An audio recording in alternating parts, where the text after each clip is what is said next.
कराची में ट्रैफिक हादसा हुआ। अफसोसनाक हादसा। कराची में ट्रैफिक हादसा मामूल बन गए। पीपल्स पार्टी के रुकन कौमी असेंबली नाज बलोच का भाई ट्रैफिक हादसे में जाँ बहक हो गया। मुतवफ़ी सिंध हुकूमत के तर्जुमान मुस्तफ़ा बलोच के भाई भी हैं।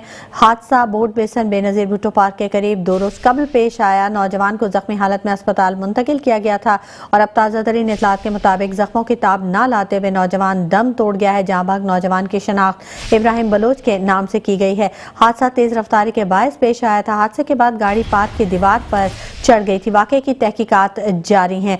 एहसान यूनिस हमारे नुमाइंदे बराह रास्त हमारे साथ मौजूद हैं, उनसे मजीद जान लेते हैं। एहसान यूनिस, अपडेट कीजिएगा। जी बिल्कुल, ये गुज़िश्ता रोज बोट बेसन के इलाके में बेनज़ीर भुट्टो पार्क के करीब ट्रैफिक हादसा जो है वो पेश आया था, जिसमें रुकने कौमी असम्बली नाज बलोच के भाई इब्राहिम बलोच शदीद जख्मी हो गए थे, जिन्हें तिबी इमदाद के लिए पहले जिन्ना अस्पताल बाद ट्रामा सेंटर मुंतकिल किया गया था। ताहम आज जख्मों की ताब न लाते हुए नौजवान दम तोड़ गया है।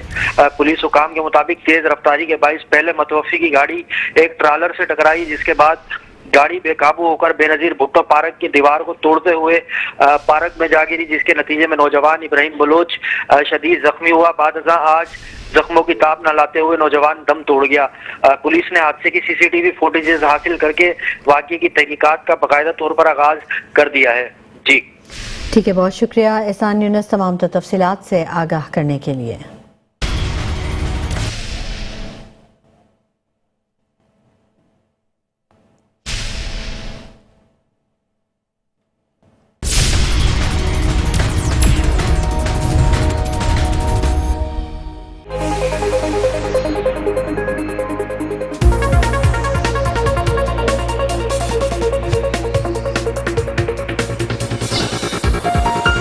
मेट्रो वन न्यूज, हर पल की खबर।